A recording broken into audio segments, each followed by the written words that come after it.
مش هاقول لكم بقى إن أنا أكلته في مطعم قبل كده، لأ، دي كانت أول مرّة أعمل فيها الكريب بالطريقة دي، وبعد ما أنتِ كمان هتعمليه بالطريقة دي، هتقولي في حياتي كلّها ما أكلت كريب بالطعامة والحلاوة دي. علشان كده هنجيب الخلاط هنحط فيه كوبايتين من اللبن، وهنضيف عليهم كمان كوباية من المَيّة، وبعد كده هنرجع تاني نضيف عليهم 3 بيضات، وهنضيف عليهم 3 كوبايات من الدقيق. هنضيف بعد كده عليهم معلقة صغيرة من الملح، نُص معلقة صغيرة من السكر، وهاضيف بقى كمان آخر حاجة 3 معالق كبار من الزيت. هناخد بقى كل المكونات دي مع بعضها وهنضربها في الخلاط كويس. وانا هنا بقى عايزه قوام عجينه الكريب بيكون قوامها وسط، يعني بيكون قوامها كده اخف من الكيك بحاجه بسيطه. هنحط بقى كده عجينه الكريب في اي حاجه واسعه عندنا، وهنحتفظ بيها في التلاجة حوالي 10 دقايق وهنرجع نشتغل فيها على طول. فبنجيب طاسه على النار هندهنها دهنه خفيفه خالص من الزيت، وبالمناسبه النار بتكون اقل من وسط. هنجيب كده زي فنجان شاي وهنحط فيه كده شويه من عجينه الكريب، وهنبدا كده نوزعها على اطراف الطاسه، وهنبدا نحركها كده ايه بحيث ان هي نحركها يمين وشمال كده بحيث ان الكريب بيتوزع معانا على شكل دايره. هنرجع بعد كده بنحط الطاسه دي على النار، واول لما ياخد لون من تحت على طول بنقلبه على الناحيه التانيه. خدوا بالكم ان هو مش بياخد اي وقت طويل خالص على النار، يا دوبك في ثواني بيكون استوى معايا واخد اللون الجميل ده. وهنا بقى هنخلص كل كميه العجينه بالشكل اللي انتوا شفتوه ده. وطبعا الثلاث كوبايات من دي عملوا معايا بالظبط 12 قطعه من الكريب. وكنت في الاول خالص كده قبل ما اكمل بقيه الوصفه حابه اشكركم بجد على تعليقاتكم الجميله والحلوه. عايزه اقول لكم بتديني دعم وطاقه ان اقدر اكمل واستمر. بجد ربنا يديمكم في حياتي نعمه. هنا خلاص كده بعد ما خلصت بقى كل كميه عجينه الكريب وطلع معايا الكريب بالشكل ده، هغطي بقى عليه واركنه على جنب لحد ما بجهز الخطوه الثانيه ان احنا نعمل فيها الحشو بتاع اللحمه المفرومه. فبجيب طاسه على النار احط فيها مكعب من الزبده، وهضيف عليهم معلقتين كبار من الزيت، وهنزل عليهم كده على نار عاليه في الاول. انزل عليهم بنص كيلو من اللحمه المفرومه، انا عايزه اشوح اللحمه واغير لونها من اللون الاحمر للون البني. بعد بقى ما قلبتهم مع بعض واللحمه اتشوحت معايا كويس، هنزل عليهم بعد كده بصلتين كبار مفرومين ناعم في الكبه، وهضيف بقى معلقه صغيره من الملح، نص معلقه صغيره من الفلفل الاسود، معلقه صغيره من بهارات اللحمه، ومعلقه صغيره من البابريكا، واخلطهم كويس مع بعض. هخلي بقى النار وسط، وهبدا دلوقتي اضيف كده فلفل اخضر متقطع لقطع صغيره، وفلفل احمر وفلفل اصفر اختياري ممكن تقدروا تستغنوا عنهم خالص. وهضيف كمان معلقتين صغيرين من صلصه الطماطم المعلبه، وهضيف كمان كده ايه رشه صغيره من السكر على صلصه الطماطم. هخلطهم بقى كويس مع بعض، وعلى نار هاديه هسيب اللحمه لحد ما بتبدا تستوي معايا.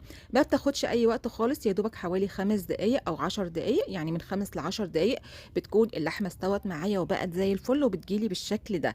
هركنها بقى على جنب لحد ما بجهز الخطوه الثالثه وهي البشاميل. فبجيب حله صغيره احط فيها 3 معالق كبيره من الزبده، وبعد كده هنزل عليهم ب3 معالق كبار من الدقيق، وهفضل كده اقلب الدقيق مع الزبده كويس لحد كده اما الدقيق كده ايه يبدا ايه ان هو يعمل معايا زي الفقاقيع اللي انتوا هتشوفوها دلوقتي. بعد كده بقى هكون مجهزه كوبايتين من اللبن، وهضيف عليهم كوبايه من الميه. حابه تعمليه كله بلبن مفيش مشكله، بس عشان بس الاسعار الايام دي بقت غاليه قوي.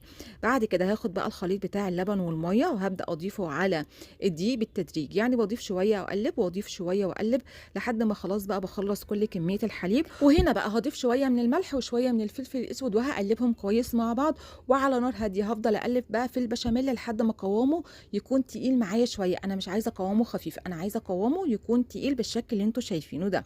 اول لما يعمل فقاقيع معايا كده خلاص البشاميل بقى جاهز معايا. هنطفي عليه النار وهنحط بقى في طبق وهنركنه على جنب. وتعالوا بقى نجهز لاحلى كريب ممكن تاكلوه في حياتكم. بنجيب صينيه فرن او صاج فرن نحط كده عليه ورق زبده وندهنه بالزيت كويس. بعد كده هنجيب بقى ايه قطعه من الكريب، واول حاجه خالص بنحطها عليها كده هي شويه من البشاميل، وهنوزع البشاميل على الكريب كويس. وهحط بقى كده حوالي معلقتين كبار من اللحمه المفرومه. بعد كده هجيب برضو قطعه تانية من الكريب وهبدا كده احطها عليها، وبعد كده احط برضو عليها شويه من البشاميل، وارجع تاني احط عليها شويه من اللحمه المفرومه. طب احنا يا موليني مش عايزين لحمه مفرومه، عايزين نعمل مثلا حشوه بتاعه فراخ مثلا او حشوه مثلا خضار. اي حاجه عايزه تقدري تعمليها بدل اللحمه المفرومه. هنبدأ بقى نكرر الخطوات.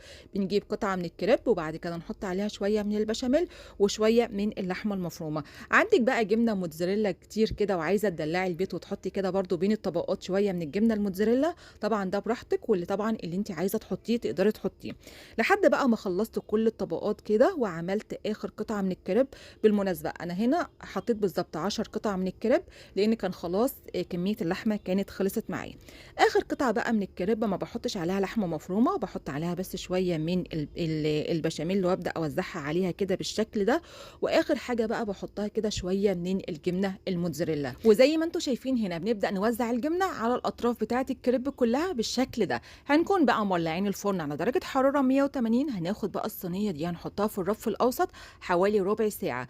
طبعا بعد كده اخر 5 دقائق خالص بنولع عليها كده الشوايه على نار هاديه لحد ما الجبنه بتاخد اللون الذهبي الجميل اللي انتوا شايفينه. شايفين يا جماعه الجمال شكلها عامل ازاي؟ تحفه تحفه. وبجد بقى عايزه اقول لكم ان انا عملت كريب كتير جدا، بس كريب بالحلاوه والطعامه دي بجد ما عملتوش قبل كده. بجد يا جماعه طعمه حكايه. وتعالوا بقى مع بعض كده نقطع صينيه الكريب القمر دي مع بعض واوريكم طبقات الكريب من جوه شكلها عامل ازاي مع اللحمه المفرومه. وعايزه اقول لك ان انت بس لو اكلت قطعه واحده من الكريب بالشكل ده هيشبعك جدا جدا جدا وطعمه رهيب قوي. طبعا الكريب طبعا بتبقى اكله خفيفه، فبنقدم جنبها كده شويه بطاطس محمره على شويه من الكاتشب. وتعالوا بقى نقطع قطع صغيره كده من الكريب واوريكم شكله عامل ازاي من جوه. شايفين؟ عايزه اقول لكم بجد والله العظيم مهما احكي عليه مش هوفي حقه لانه فعلا بجد طعمه جميل جدا والطبقات حلوه قوي. واظن بقى بعد المنظر القمر ده انا عايزه الكومنتات كلها مفيش فيها غير تسلم ايدك يا موليلي. عندك بقى بواقي لانشون موجوده في ثلاجتك وكمان 3 بيضات، تعالي بقى نعمل بيهم اسرع وصفه عشاء ممكن تعمليها في 3 دقائق. في الاول خالص كده كان متوفر عندي لانشون بيف، طبعا كنت شاريه يعني كميه كده بحوالي 10 جنيه. هاخد بس نص الكميه هقطعها لقطع صغيره واستخدمها في الوصفه دي، وبقيه الكميه التانية هحتفظ بيها كويس واحطها في التلاجة استخدمها في وصفة تانية. بعد بقى ما قطعتهم لقطع صغيرة هركنهم بقى على جنب. وجبت كمان 2 من الفلفل الاخضر هقطعهم برضو لقطع صغيرة. وطبعا هنا ممكن تستخدموا فلفل الوان، ممكن تستخدموا بصل، ممكن تستخدموا طماطم. انا بقى في الوصفة دي استكفيت بس بالفلفل الاخضر. بعد بقى ما قطعتهم كده لقطع صغيرة هركنهم على جنب. وجبت كمان بقى كده صينية مقاس 28 حطيت فيها مكعب من السمنة البلدي، عليهم كمان معلقتين كبار من الزيت. وطبعا ممكن يعني تستغنوا عن الزيت والسمنه وتستخدموا زبده. جبت بعد كده بقى او حطيت فيهم اللانشون وكمان الفلفل واديتهم كده تقليبه مع بعض، ورشيت عليهم رشه صغيره من الفلفل الاسود. وهقلبهم بقى على نار هاديه لحد بس ما لون اللانشون يتغير معايا ويتحمر معايا ويتشوح وياخد اللون الجميل اللي انتوا شايفينه ده.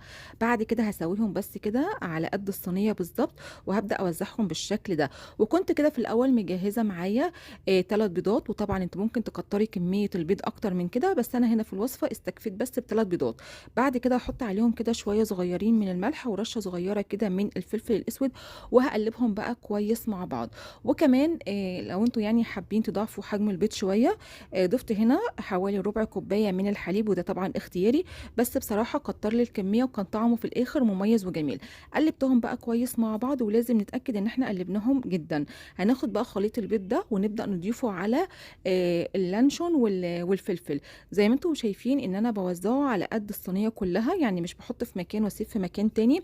وبرده كده مسكت الصينيه بدات كده اوزع الخليط بتاع البيض فيها عشان بس اضمن ان هو اتسوى في الصينيه كلها. على نار هاديه بقى هسيب البيض لحد ما يستوي معايا. لو لاحظتوا ان هو خلاص استوى معايا جدا ما بياخدش اي وقت خالص، في ثواني كده بيكون استوى معايا. حطيت كمان شويه من الجبنه الموتزاريلا وده طبعا اختياري، ممكن بقى تستكفوا بشكل الصينيه بالشكل ده، بس انا حبيت احط لها شويه جبنه موتزاريلا يديها كده لون وطعم حلو جدا بحيث ان هو يبقى تغيير عن طعم الاكل او عن العشاء اللي احنا بنعمله كل يوم. وطبعا بقى هنا اخدت الصينيه دي حطيتها تحت الشوايه على نار هاديه لحد بس ما الجبنه دابت معايا واخدت اللون الجميل اللي انتوا شايفينه ده. خرجتها بقى من الفرن وقطعتها مثلثات يعني كاننا يعني بنقطع بيتزا بالظبط. هي فعلا بيتزا اقتصاديه وسهله جدا وبحاجات معموله بحاجات موجوده في اي بيت. وتعالوا بقى هنا كمان كده نطلع قطعه اوريكم شكل البيتزا السريعه دي عامل ازاي. تحفه يا جماعه. وشوفوا كمان طبعا مش محروقة من تحت ولا حاجة، واخدة لون جميل وحلو أوي.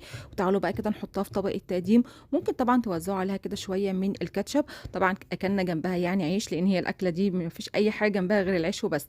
طبعًا شكلها جميل ومميز وما خدتش معايا أي وقت خالص. ممكن بقى تستخدميها وصفة للعشا، وصفة للفطار، أو مثلًا وصفة سريعة كده لو أنتِ مثلًا مستعجلة ومش عايزة تعملي غدا النهارده. لايك بقى لو عجبكم الفيديو، ربنا يحسن ما بين إيديكم وبألف هنا وشفا.